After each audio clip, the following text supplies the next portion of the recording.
Hello? Hello, Jughead. This is Archie. Come over right away. It's a matter of life or death. Oh, relax, Archie. Attention, all true believers. Marvel Comics is on the air. A friend of the unfortunate, enemy of criminals. In reality, Dan Garrett, a rookie patrolman, loved by everyone but suspected by none of being the Blue Beetle. Boys and girls, your attention, please. Presenting a new exciting radio program featuring the thrilling adventures of an amazing and incredible personality. Faster than an airplane, more powerful than a locomotive, impervious to bullets. Up in the sky, look! It's a bird! It's a plane! It's Superman! 10, 9, 8, 7, 6, 5, 4, 3, 2, 1.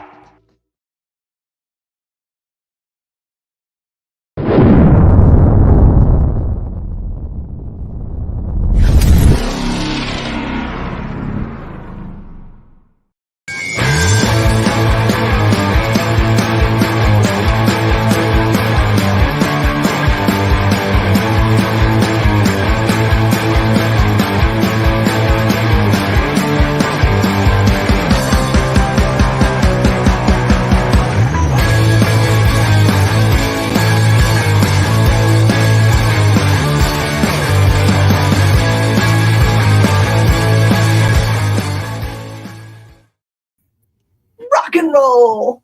It's comic books time! I'm so excited. I was playing with comic books, sorry.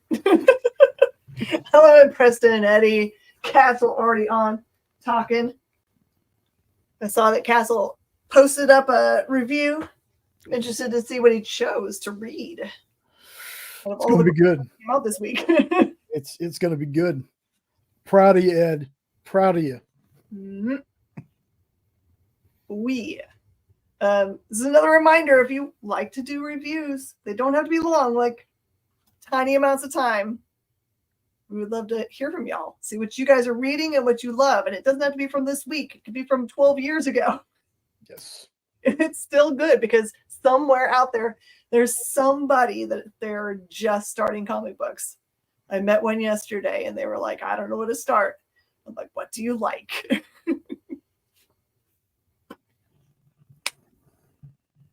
I also spent a lot of time today. There have been a lot of people off of work. So I actually walked some people through. They had found some comic books. This is a lot of fun. They found some comic books and they were excited, super excited about it. So I walked them through how to look them up, how to look at the inside front page for the indicia and the ear and all that fun stuff. And it was like a whole new world had woken up for them because they were just trying to like describe the cover. All right, there's a guy on the front. He's doing this. I'm like, okay, I'm going to help you out. Guy on the cover doesn't really narrow it down too much. No, but it's so cute. You don't want to like be like, I want to crush their spirit for the excitement for what they have. Oh yeah. So they don't know any better, right? They're like, they're wanting to read off the ISBN number. Cute. Yeah, I went through that with Sean. Oh wait, this Jen's having a big day. Jay was editing and I was coding JavaScript. Who wins? We all win because we're nerdy. We're living the life. Man, it started outpouring today. Did you guys have a good weather anywhere? My goodness, I didn't think it was ever going to stop raining the other day. It just started and it would stop and it would start back up and stop. Just never got dry. You guys having the same problem we were out our way? Real dry up until yesterday. Yeah. Hey, me too. All our friends are in the house. Love it. Rained all day here today. Oh. It's kind of a nice day to just be in, right? Yeah. Ooh, I like that cover.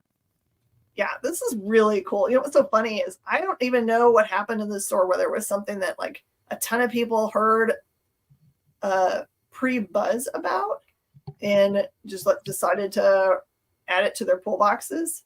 But They literally just messaged me as I was doing a review on this book, reading it. And they're like, hey, that issue you have, it belongs in someone's box. So we literally have none to go to the floor. So I guess, yay, it's good. This is cool story about, I'm going to get her name wrong, Cassandra Crane. Is that right? Close. It's Kane. Kane, daggum it. You were close. Don't nerd shame me. I'm a newbie DC person. I'm working my way through all the characters. This one's new to me. She has a lot of interactions in this book with her, I guess, mother, who she's never really had a relationship, but it's kind of cool. This is a really cool thing that they do. So I guess that she has this ability to tell whether people are lying or not. I don't know if she's using just like real keen, I'm looking at your eyes and how you react and all those things, and that's how I know that you're a fibber, or if that's part of like an ability, which I can't believe that that's true because there's not really a lot of anybody's that actually have a power. So I'm assuming she's just using keen detection skills. And it's a lot of like interaction between them, in which there's a lot of little narration blocks in which she's kind of saying, truth, this is what she's really thinking, lie. So there is action in this book, but it's more, I think, just a setup for the stuff that's coming later. And yes, the art is really keen. I like this look a lot. Yeah. And it's weird because I don't know what I'm looking at for her shoes, because it's got to be her right leg. It looks like she's wearing like a flared pant, but on the left leg, it looks like she's wearing skinny pant.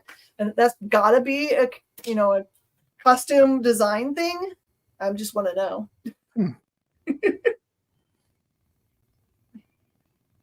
I got to back it? Okay. All right. Exit City. I did not realize until I was about halfway through this book that this actually ties to another part of the Mad Cave universe. One of their very earliest books, which was called Midnight Something Society. What is the middle part? Oh, goodness. And do you remember this one? It's like one of the very first books they did. It's right there, but I can't remember it. Somebody out there is an expert in mad caves. Am I reviewing for two? No. This is funny because the very first thing I thought when I started reading the book was that the guy in the trench coat there had like the leanness and the trench coatiness and the hair of John Wick. But no, they gave him kind of a weird wispy beard that's not anything like him. But these two people on the front cover are cops in Exit City. Exit City is called that because a bunch of people try to do like the Calexit thing, which is like California decided they wanted to be their own country, but no one really said that they could do that. You can't just like take California as attached and like decide you're going to be your own country. So instead, they created these giant platform cities somewhere out in near international waters off of California coast and started their own society. And so it is one of those not quite a nation. So they called it, I don't know, it's like something really dumb, like tax entity or one of those kind of things. You still belong to America, but we're not going to do anything for you except for if you really need it. So you can do your own thing. But so these are cops. In this issue, they get put together. It looks like the lady there, she gets things done, but also rides the line of being not a good cop. And and this white, Midnight Task Force. I got it finally in my brain. Knew if I didn't think about it, I would get it. So Midnight Task Force. He actually was part of that group. And I guess it's going to be a spoiler alert. His team all died, except for him. And that ties in very specifically to how he does his police work, because that all ties together really coolly. So if you like police, not procedurals, but cool cop stories in which it's like cops that don't look like they belong together, forced to work together, and there's mysteries to unravel. I really thought this was cool. I mean, being a former police trainee, I guess, I thought it was dope. So is it like bad cop, not so good cop? Like bad cop that the rest of her higher ups know that's the way she works and they like it. So I mean, Exit City clearly is like a different kind of thing, like whatever works to make it work. Bad boys, what you gonna do? That's right.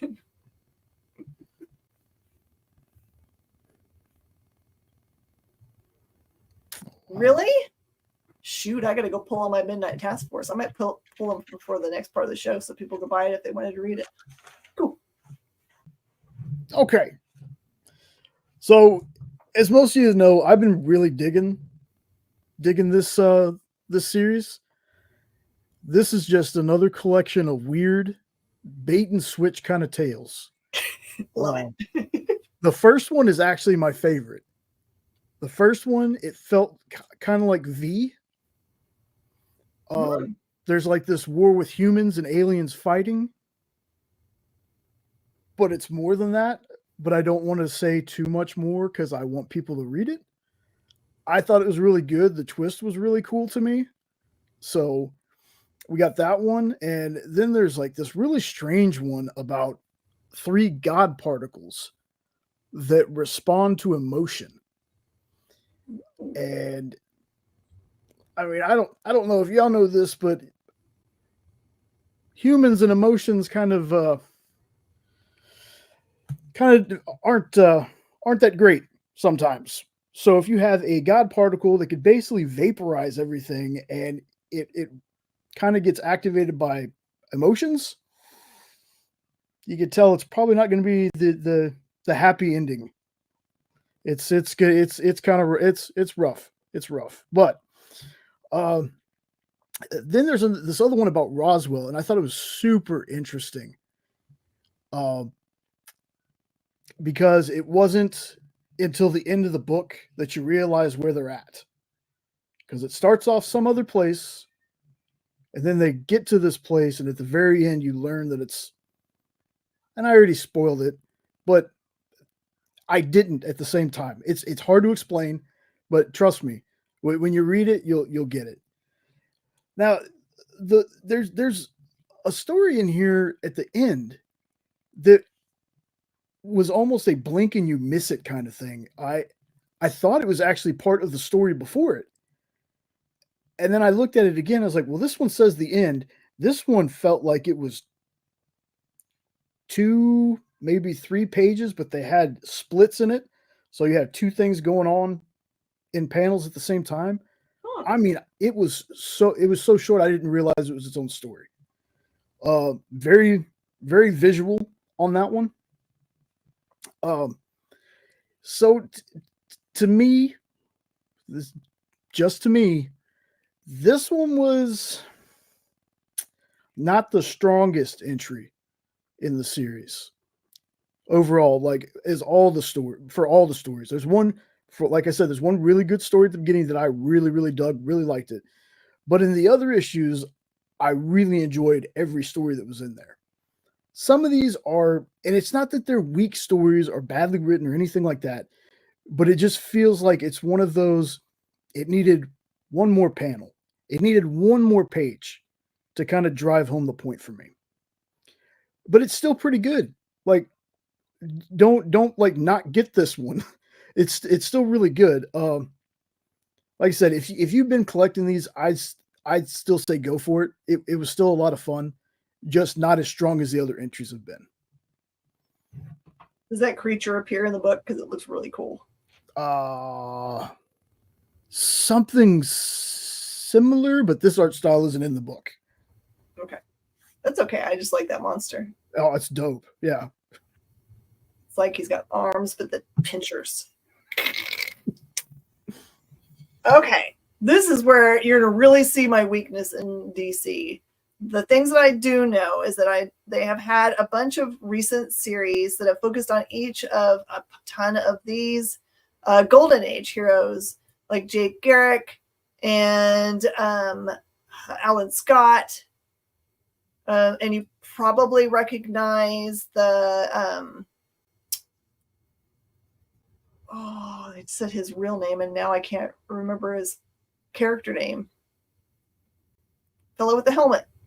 Actually had him in one of the movies. Dr. Fate? Yeah. Yeah. And then I didn't know any of the characters there at the bottom. Those are all new to me. But they were really cool. Yeah, this is a really great. I like that cool old golden age look. And it is, don't forget the Sandman. Yeah, Wesley Dodd, thank you. They all had series recently. So you should go and try and find those if you want to kind of get a little bit of help understanding them, because they have been around for a long time. But you'd love to see Donny Cates take on Dr. Fate. That would be cool. That'd be cool.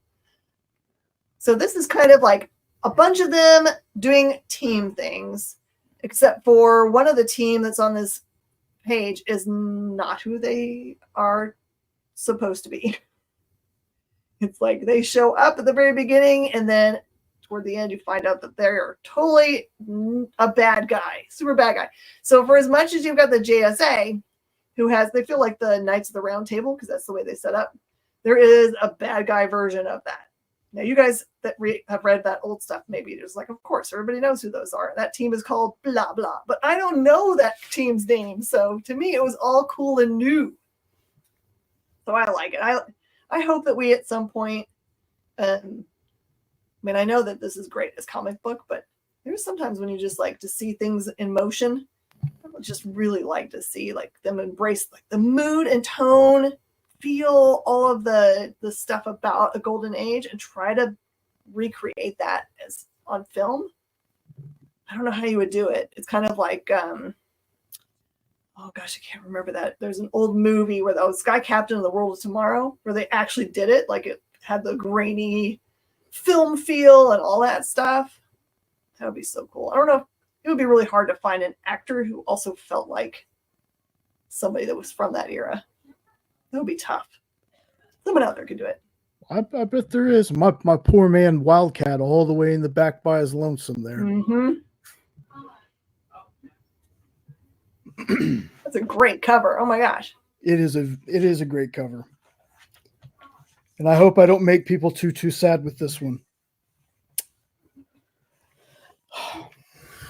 So now this was pretty good. I want to go ahead. I want to start that off. This one was pretty good. Okay. It's Scrooge and the boys are at the vault, and they're counting the money, or the boys are trying to count the money, but they're so bored. You know, they're little kids. Sitting around counting money isn't something that's fun to them. They're doing that while, you know, Scrooge is doing his Bruce Jaws impression in the coins, you know. And they ask him the hard question, how do you do that? He still doesn't answer. He still doesn't answer. It's a superpower. Yeah. But, you know, they're bored. And then they watch him, and in 15 minutes, he's counted like $12 million in coins or something. But, you know, they want to know the stories of how he got his fortune.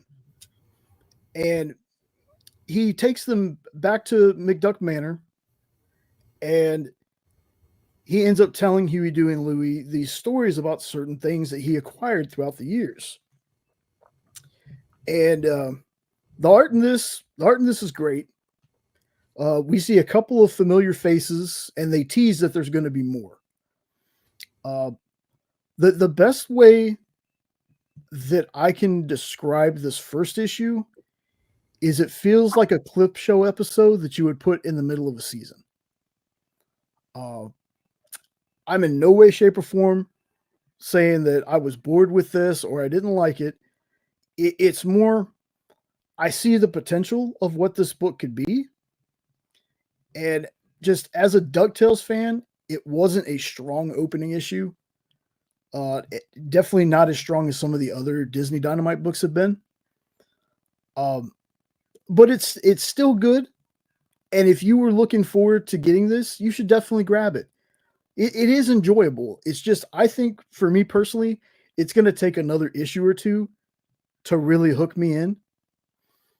And there were certain parts in the PDF that it felt like words were accidentally erased. Oh. It was very strange. It only happened, I think, twice, but they were just words that were just randomly missing out of the thought bubble or out of the speech bubble. But again, Ed, you're absolutely right, and that's what I have in my notes. This was hashtag not that bad. Now, again, this could definitely change with another issue. Just for this issue in particular, I'm glad I read it.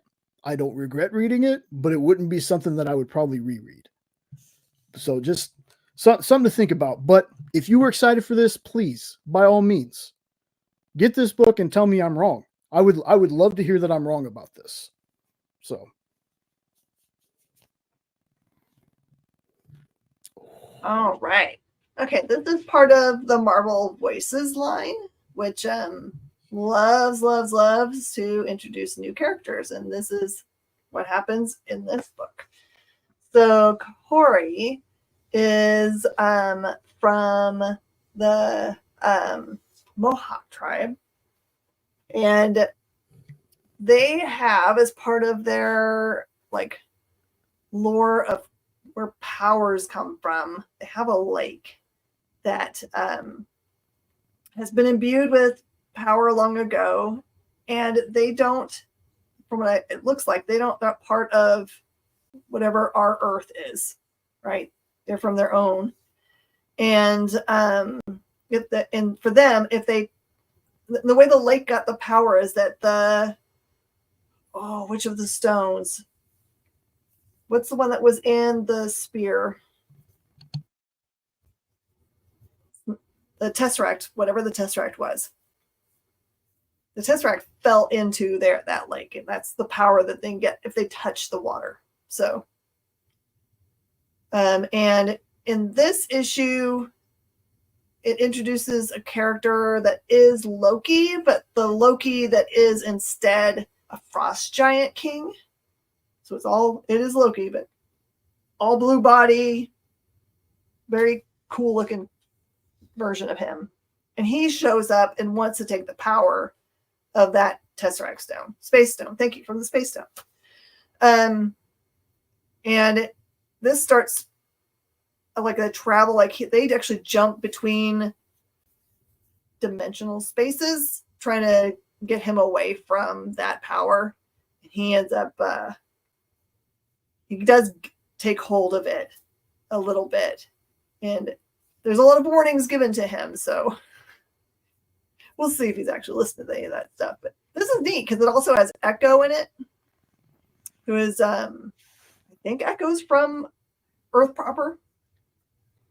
And I think Echo was also introduced, that came out right around the time of, it was a big war in all of the realms for, I think it was maybe the Realm War. I forgot the name of the war that was going on. There was a big storyline that happened where it was like all the realms of Jotunheim. It does sound like War of the Realms then. Yeah, I think it's War of the Realms. That I think that there was a book that they introduced, like Agents of Atlas or something, that came out right at that time that Echo came out of. It was like EO is part of that, like the bear person. Mm-hmm. I can't remember the other characters, but anyway, if you're looking for first appearances, that's where that is. But if you want Kahori's first appearance, this is it. And yes, Mr. Towers, this was an episode of What If. Really interesting episode because they did the whole episode in the language of the people. Oh, cool. So, yeah, it was a really good episode. Wait, who's hailing Hydra? Who are the two people? I want to know. Oh no! You're not supposed to shout it. You're supposed to whisper it. Eddie, come on. You're giving everybody away.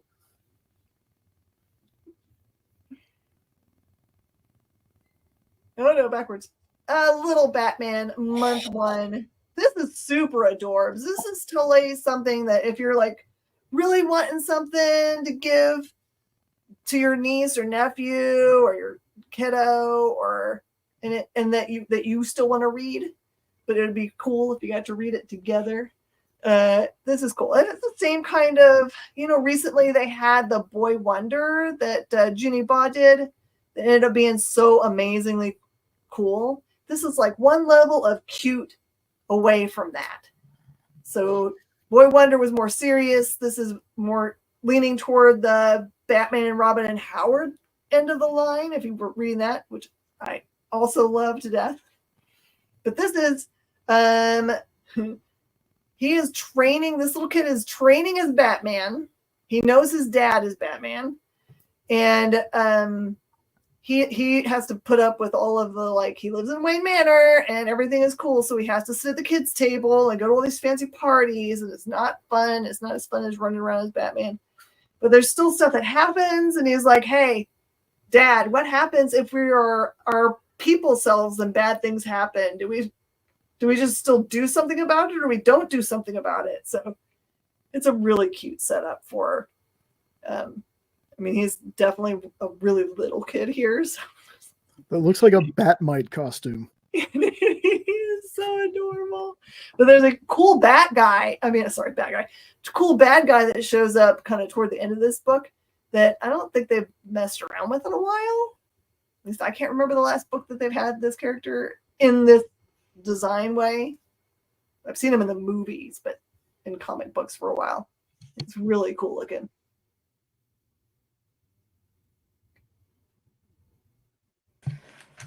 All right, now on to a different kind of duck.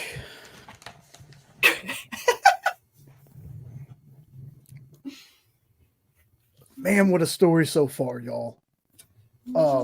Scott Snyder is just so good at what he does. Like, when he wants to go for it, he goes for it. So the kids in this have made it to this humongous wall. And after getting it open, they discover this whole other town. Houses, football fields. It's like got food to last for decades. And then it's also got this huge movie theater. And they're watching this childhood movie. And they have it because one of the kids that were there was friends with our main character when they were children. Something happened. That kid's parents said, you can't hang out with the main character anymore. So they've been estranged for years. But now in this group, he decides, it's basically the end of the world. I've never hated you or anything. Just my parents said I couldn't hang out with you. I kept our movie from when we were kids. So they end up reconciling and watching this movie. Well, while they're watching the movie, one of the aliens breaks in, right? And our main character, I think his name is Dell, just straight domes this alien with a gun. Nothing. Alien's still going. Guns don't hurt. Guns aren't going to kill him. But something happens when the bullet ricochets off of something and something else happens. And the alien's head explodes. So through this movie, which read the book so you can find out because it's very interesting. Through watching this movie, they find out how to take the aliens on. Now, that's only the first part of the issue. I got to this part and I was like, oh, okay. That was quick. That was really good. Can't wait for the next issue. And realized that there was an ad break between. And I happened to accidentally scroll a little bit. I was like, oh, there's more. So there's a whole nother part of this story. Because now that they found out how to kill the aliens, they're going to go take the aliens on. And something that happens in the very first issue finally comes to pass in this issue. And it's awesome. This is a book that you should read for yourself to find out what's going on. There's so much story in this, but it still feels like a lightning fast read because it's just the way Scott Snyder writes things is just top notch.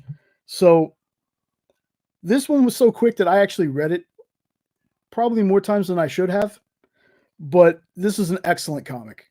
And if you're a fan of anything Scott Snyder, come on, you already know it's going to be good. So do yourself a favor, go to your LCS, wherever you get your comics, check this one out. At least issue one. But this is when it really feels like it's hitting the fan. So Eddie Von B says, just hide under your desk. It's all good. Sean says, if there's one thing Scott Snyder does well, it's pacing. Correct. All right. Negasonic Teenage Warhead. I love this book so much. It's, you always are like, just when I need another book I really want to like and can spend my money on, but I don't know. If they're all this fun, I say, why not? One less McDonald's trip or something, I guess, for me.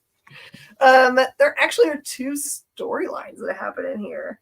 The second one is the one I remember even better. So I'm going to talk about that one because the backup story, there's no backup story. There's just two stories in it.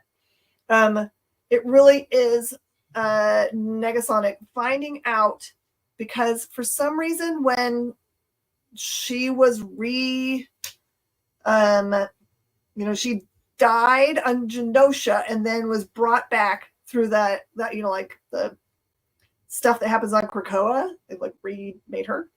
And she came back with some other abilities, more than what she had before. But she also has, I didn't realize this about her, that I thought that she like blew up and that was her power. No, she actually is like precog.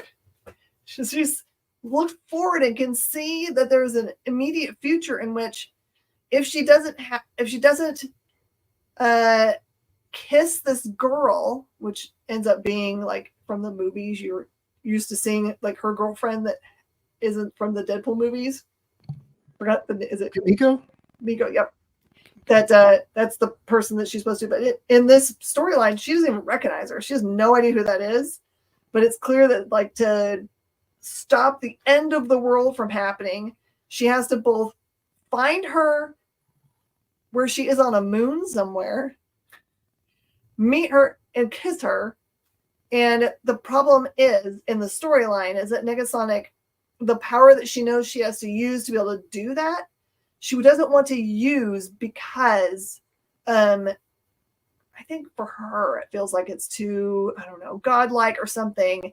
And she just doesn't want to go down that path at all. So she's got herself in this like weird paradox of things that need to happen. And you're reading the story and thinking there's not the right amount of time for you to be able to get to a meeting and a kiss that isn't like a force, like I just jumped on you and kissed you on the face. That would actually, work to fulfill what the dream or the precognition is. But also, I will tell you for sure in the first storyline, it's a lot more of their dialogue with each other, Deadpool and Negasonic.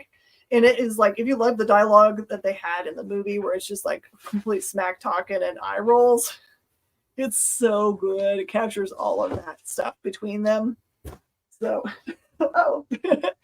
so yes, this is put it on your list. Fun. And it's not Kamiko. Kamiko is Green Arrow's sister. Oh, okay. It's something else. It's something short, right? Yes, it's right. It's right there. Yuriko or something like that. Yuki. Like I just read it, but I had so much coffee I can barely sit still. All right. What a dope book. What a dope book. I can't believe it's taken me this long to get into this universe of stuff. I actually have gone back and reread the first Nemesis. My goodness, what a crazy character this dude is, or one of them was. This is just like, dude is Lex Luthor becoming Batman. If Lex Luthor became Batman and Ninjak and 007, just an evil genius they could still throw down. Like, and this dude definitely does not have a no-kill rule. No. You don't want to root for this guy. Like, you don't. But he's so BA that you can't help but to admit it. You're like, okay, that was kind of cool. I spent most of this issue, like, how is Nemesis and his sidekick that he's training, how are they going to get out of this one? And then when it happened, I was like, okay, yeah, that makes sense. And again, very cool, very stylish way to do things. This is a Homelander like character, y'all. Like, you're not supposed to like him. You hate him, but you cannot deny he's a force. I'm just wondering how long it's going to take before he turns on this kid that he has, taken under his wing to become his partner in crime, because apparently it's happened before. Sidekicks don't last long with this dude. So this is an awesome series, y'all. It's a definite pickup from me. So, like, if you're looking for evil Lex Luthor Batman that comes up with great plans, check out Nemesis Rose Gallery. This book was, I should not like this character as much as I do, but he's dope. It's a dope book. So just check it out. He's got like an Amanda Waller sensibility. Yeah. Of like, you're no longer useful to me. Sucks to be you. Yes. The Fade. This is an adorable book. This one walks that good line of like, when they're telling a story in parallel where some of the pages are clearly from another part of the story and they just keep on jumping back and forth. And then it makes all sense in the end. So this one focuses on this sweet young lady here that you can see on the front cover. I think that she's wants to be a writer and she's trying to think of like inspiration for kind of like being creative.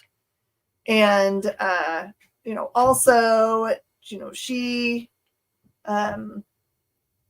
has like a really fun family life. So basically the book starts with her, like, looks like she's dreaming about something, right?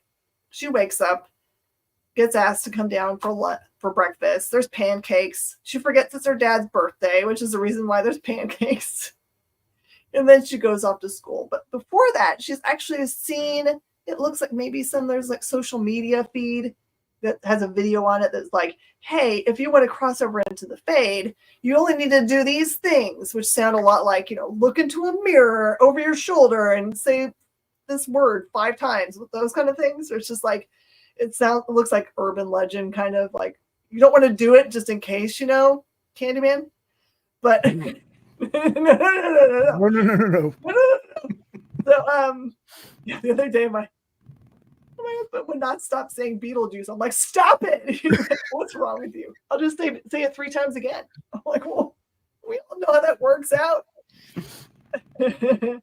But this one kind of jumps back and forth between the kind of what you believe that she's like imagining or dreaming and her regular everyday life of going to school. And it all coalesces at the end with a big kind of like, woo, that's cool. And probably if you're any kind of comic book reader at all, you can figure out what happens. But the journey of watching it is really, really cool. So this is cool. I don't even know what kind of genre to put it in. It's a little bit of alien high fantasy mixed with real life.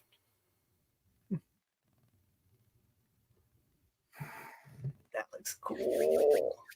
If there was one book that was going to beat out Nemesis, this is the one. First off, this is definitely a different look for Shadow Man. I dig it, but it really reminds me of classic Punisher with the white gloves, the white belt, white boots, but the all black suit, just no skull in the front. You got the little Shadow Man logo up here. I really dug the suit though. I really dug how it looked. Now for me, this was another home run from Valiant.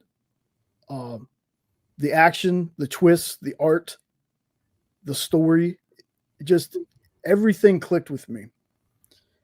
Like, Valiant is making it super hard to pick a favorite, because everything I've read so far has just been excellent. Yeah, Castle, get this book and look at his costume. Like, it looks like almost not ripping off, but paying tribute to the old, 80s, maybe a little bit earlier. Punisher, the white gloves, the black. Just trust me, it looks awesome. It looks awesome. Like I said, everything from that Valiant's been putting out for me that I've gotten to read has just been fantastic. And it's just so hard to be like, this is my favorite story. When they come out with another one, I'm like, well, actually, this one's my favorite story now. I'm getting kind of antsy. Valiant, just go ahead and give me trades. Just give them to me now, because I'm already making room on the shelf underneath my other Valiant trades and collections to get this whole resurgence thing underneath there. The last thing that I'm going to say is, reading this book, when I got to the last panel of this book, if you've never been into Valiant, it might not get you how it gets me. But somebody shows up in the last panel of this issue, and I got goosebumps harder than I've ever had goosebumps before, like chills, seeing this person. And it's not like I hadn't seen this person in a story we've read a couple, maybe a month ago now, but seeing them show up at the end of this issue, just like I said, I just got chills. So I would also tell anybody this: if you've never read any of the Valiant stuff, you don't want to jump back to the old stuff, which is great. Don't get me wrong. If you want to try to get into this, I would tell you, get an issue, read an issue of everything. There is bound to be one of these characters that you're going to be like, that's the person I want to collect. And then through collecting that one character, they're going to end up crossing over. The thing that I think Valiant does better than even Marvel, just being honest, their connected universe is so organic and never feels forced that you could have somebody from, an issue you would have never thought they'd bring in, come into this book, or come into a Ninjak book or a Bloodshot book, and it feels so natural. You're like, oh, this person's always been here. Mm-hmm. So again, I'm harping on it just because I am such a big Valiant fan and I want them to succeed. I want comics to succeed in general, but I really want people to just read an issue of all the new stuff. You're going to find a character, I promise you. So there you go. Great book. One of my favorites I read this week. Okay, RuneScape. This is all from Titan Comics, which you guys are going to have to tell me, is RuneScape video game based? Because they do a lot of that kind of stuff. And it kind of feels like a universe that already exists somewhere. So I don't know if this is like part of a larger universe that has already come out. You don't have to obviously know any of that stuff, because I read this without having it. So this is really about a pub where it's clear that this fellow has shown up multiple times, and in exchange for a pint of something that he never drinks, he will tell a tale. So he shows up and he says, all right, to the bartender, the deal's the same. And he gets everyone all riled up for these stories. So he tells the whole first part of the tale he tells, he says in this way, where he's like, as you know. And he's talking about this God war that happens. And there are people in the bar like, I don't know why you keep saying as we know. Like, we don't know any of this stuff.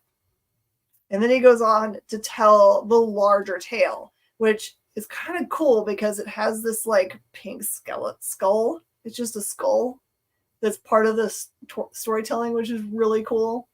So this is perfect if you like D&D, Swords and Superheroes, Witcher. It's a fairly thick book. It's thicker than a normal comic book is. So if you like that style of storytelling, this is your jam. The comic has a guy with a sword on the cover. Is this the one your customer wanted? Unknown. Uh-oh, issue 0. All right. So, full disclosure, folks, I still have not read the first part of this series.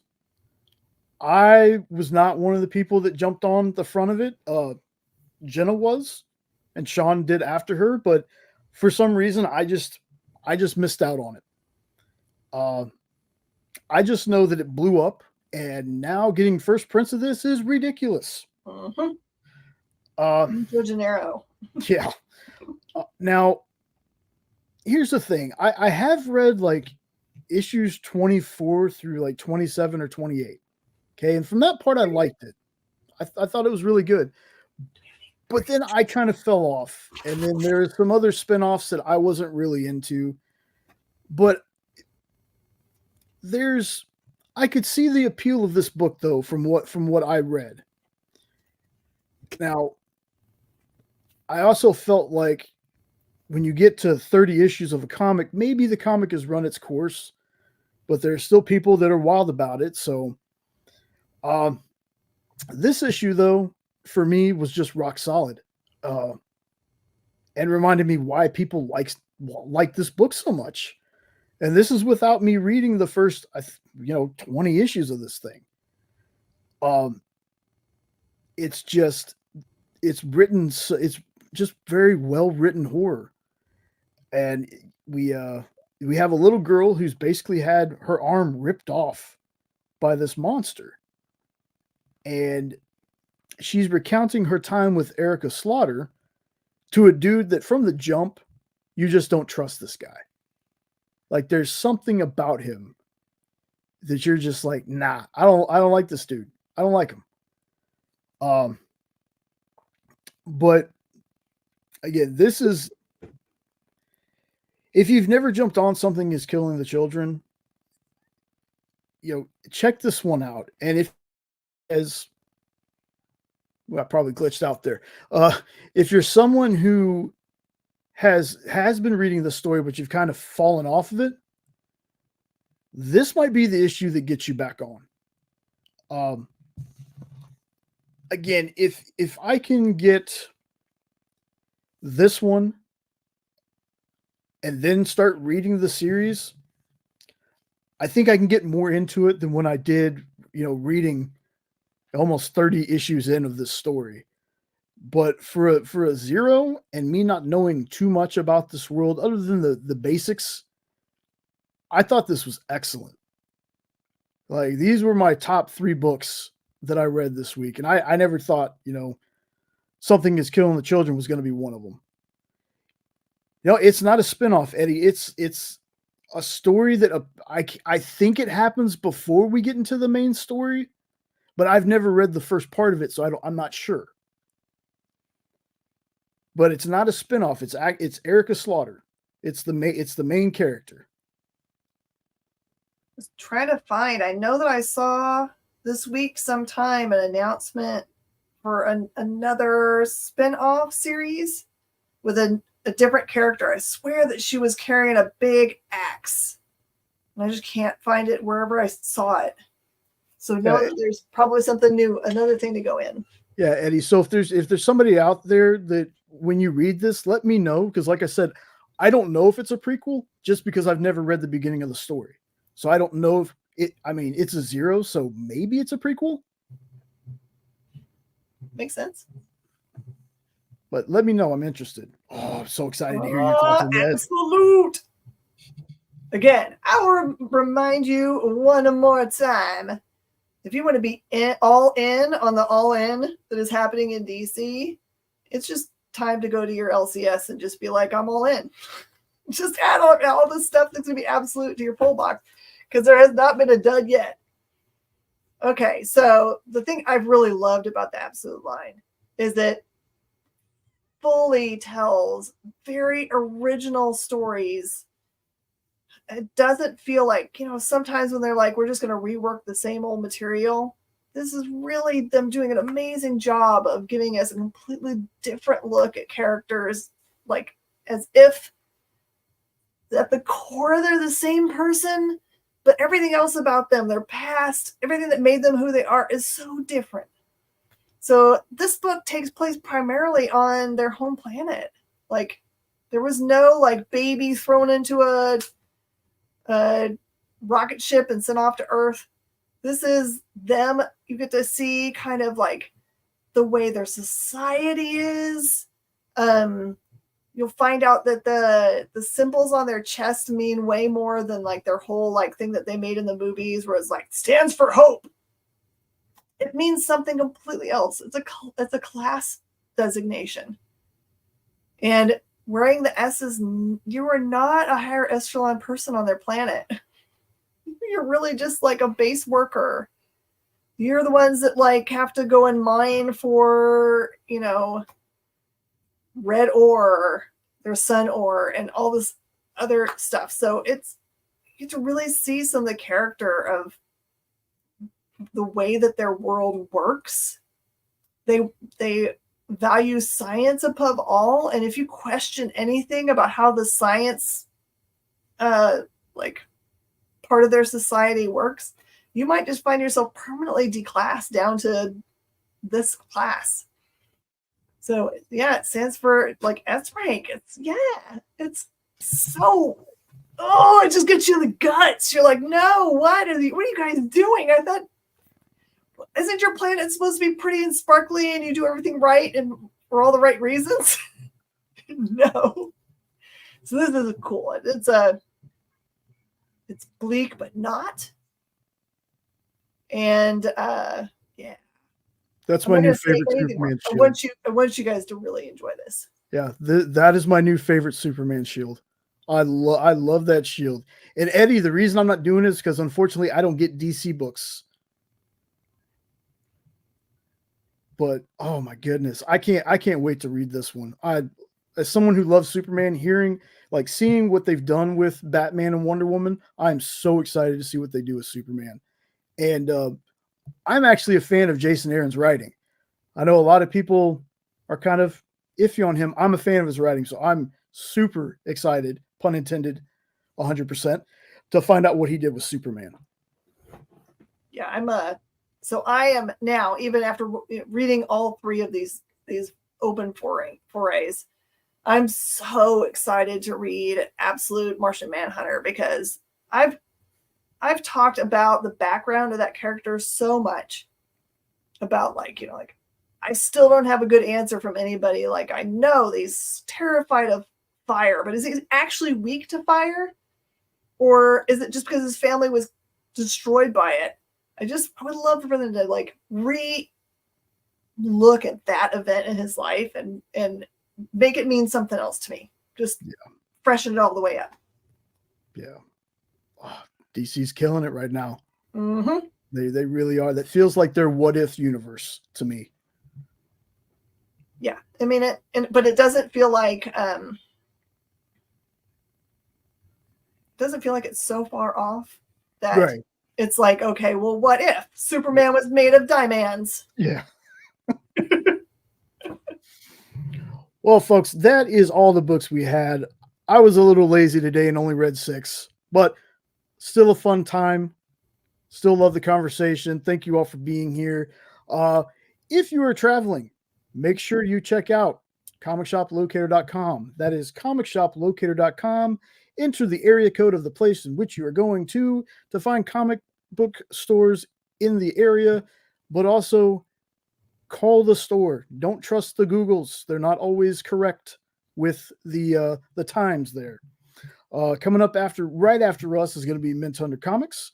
And then at 10 Eastern, 9 Central, it's going to be Kicking It with Henri. Then we have all the other really great shows throughout the rest of the week. And then just a little announcement. Saturday, Sean and I will be going live on our channel for another Hydra Hangout. They've been really fun. We had like a 3.5 hour long one this past Saturday. It was awesome. Miss Jen will be on the CBSN here very, very shortly. So make sure you open 2 tabs. You can watch Mint Hunter and Miss Jen at the same time. Spend all the money on the comics, folks. Old books, new books. There you go. There you go. And I'm just making sure that Kyle is ready to end it, because I don't want to. Yep. And Castle will have a short up, and I will have that up tomorrow. So make sure that you're checking out the YouTube shorts from the experience. Thank you all for 3,000 subs, over 3,000 subs. Can't wait to see all the cool stuff we're going to do. For Miss Jen, you got anything else that you want to say? No, I just there are a ton more big books that are coming out this week. We just couldn't fit them all into what we're going to talk about today. So pace yourselves out there. Hydrate. All right, everybody. Hopefully Kyle has his finger on the trigger so I don't look ridiculous doing this. I hope you all have a very awesome rest of the night. Hope to get to see you the rest of the week. Yes, if you're going to leave me an opportunity to make you look ridiculous, you know I'm going to, right? Yeah, I know. But anyway, we're getting out of here, folks. Thank you all again for being here. Make sure you hit that like button on the way out if you haven't yet, and we will see you next time. Have a great night. I will freeze frame like this for as long as I can. Join the party. Head over to our link tree to find all the links for everywhere the experience is all the time.